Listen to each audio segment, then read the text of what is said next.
तपाईँ हाम्रो वरपर रहने धेरै मानिसहरूले भनिरहेको सुन्छौँ कि मैले उसलाई, मैले उनलाई, मैले उहाँलाई आफ्नो सम्झेर सबै कुरा भने, आफ्नो मनको अन्तरकथा उनीहरूलाई बताएँ, तर मेरो भावनालाई उनीहरूले यसरी मजाक बनाए, यसरी मेरो भावनाको कदर नगरिकन मलाई एक हाँसोको पात्र बनाए। हे भगवान, अब यस्ता मानिसहरू मेरो जीवनमा भेट नहोस् भनेर गुनासो गरिरहेको मान्छे तपाईँ हाम्रो वरपर प्रशस्तै मात्रामा भेट्न पाउँछौँ, देख्न पाउँछौँ। र अर्को कुरा, तपाईँ हाम्रो जीवनमा पनि, तपाईँ हामीले पनि त्यस्ता मानिसहरूबाट पटक पटक धोका पाइराखेका हुन्छौँ कि जसलाई हामी संसारको सबैभन्दा बढी प्रिय व्यक्ति मानेका थियौँ, जसलाई हामीले हृदयको एउटा कुनामा बास दिएका थियौँ र हामीलाई लागेको थियो कि ऊ जति मेरो सच्चा मित्र, ऊ जति मेरो नजिकको मान्छे संसारमा अब कुनै हुनै सक्दैन भनेर हामीले उसको, उनको, उहाँको गुणगान गाउने गर्थ्यौँ। तर आज के भयो? हामीले उनीहरूलाई एक किसिमले सोचेको थियौँ, तर आज उनीहरू अर्कै किसिमले प्रकट भए, होइन? सोचेको भन्दा निकै विपरीत रूपमा उनीहरू प्रकट हुँदाखेरि, आफ्नो वरिपरि त्यसरी उनीहरूले व्यवहार देखाउँदाखेरि कहिलेकाहीँ यो मन चसक्क दुख्छ।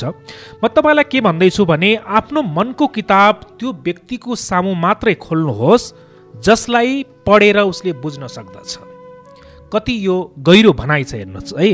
आफ्नो मनको किताब त्यो व्यक्तिको सामु मात्रै खोल्नुहोस् जसले तपाईँले खोलेको किताब पढेर बुझ्ने आँट गर्दछ, हिम्मत गर्ने गर्दछ र त्यो पढेका अक्षरहरूलाई अथवा पढेका कहानीहरूलाई चाहिँ व्यवहारमा उतार्न सक्दछ।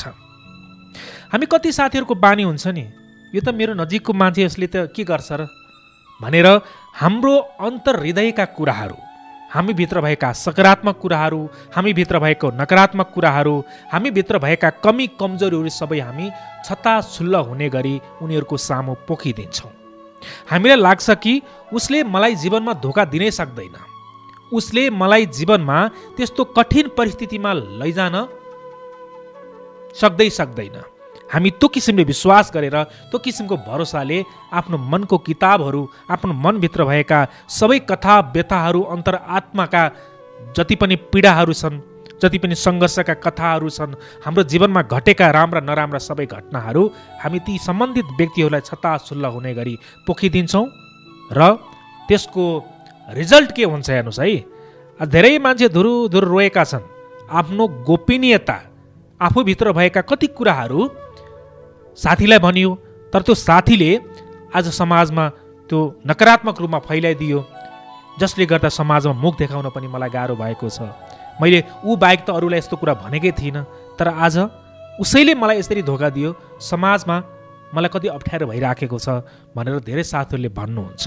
म तपाईँलाई के भन्छु भने, जीवनमा तपाईँको जति नै नजिकको साथी होस्, जति नै राम्रो सम्बन्ध होस्, आफ्नो मनका कुराहरू, आफ्नो हृदयका कुराहरू, आफ्ना जीवनका सकारात्मक र नकारात्मक पाटाहरू, आफूले गरेको राम्रा नराम्रा कामहरू, आफ्ना कमी कमजोरीहरू सबैलाई नबताउनुहोस्, फिल्टर गर्नुहोस्। जसरी हामी धाराको पानीलाई फिल्टर नगरी खाँदैनौँ नि, धाराको पानी सिधै खायौँ भने के हुन्छ, सिधै पियौँ भने के हुन्छ, हामीलाई त्यसको कीटाणुले, पानीभित्र भएको कीटाणुले हामीलाई जीवनमा असर गर्न सक्छ, हामीलाई रोग लाग्न सक्छ।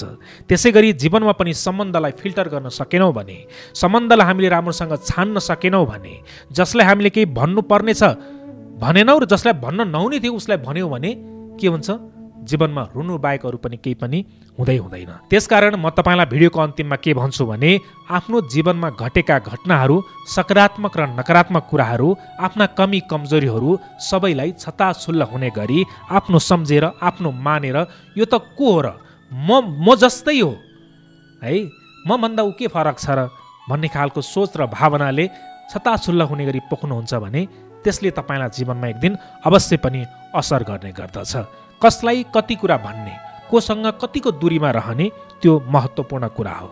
यो संसारमा कोही पनि तपाईँको शत्रु पनि छैन, कोही पनि मित्र पनि छैन भन्छु मैले। त्यसकारणले कसैलाई र कोही बिना यो संसार अधुरो छ, अपुरो छ भनेर सोच्नु भयो भने, आफ्नै सासले त एक दिन तपाईँलाई नभनिकन चटक्क छोडेर जान्छ भने अब कसको भर पर्नुहुन्छ, कसको विश्वासमा यो संसारमा अगाडि बढ्नुहुन्छ? आफै बलियो हुनुहोस्, आफूलाई बलियो बनाउनुहोस्, अनि मात्र जीवनमा के हुन्छ, तपाईँले केही गर्न सक्नुहुन्छ है। जसलाई तपाईँले आफ्नो कथा सुनाउनुहुन्छ, जसलाई तपाईँले आफ्नो पीडा सुनाउनुहुन्छ, उसले तपाईँको पीडालाई बुझ्नै सक्दैन, बुझ्नै चाहँदैन भने उसको अगाडि तपाईँको मनको कुरा खोलेर के गर्नुहुन्छ? म तपाईँ सँगसँगै छु, मलाई तपाईँले कहाँ कहाँबाट हेरिराख्नु भएको छ। म यो बन्द कोठामा बसेर मेरा भावनाहरू तपाईँ सामु सेयर गरिराखेको छु। हेरिदिनु भयो, सुनिदिनु भयो, तपाईँ सम्पूर्णलाई धेरै धेरै धन्यवाद छ। क्यामेरामा सन्दीप इटनीलाई धन्यवाद दिँदै आजको श्रृङ्खलाबाट म मनोज धामला पनि बिदा हुने अनुमति माग्छु। नमस्कार, हामी सबैको जय होस्।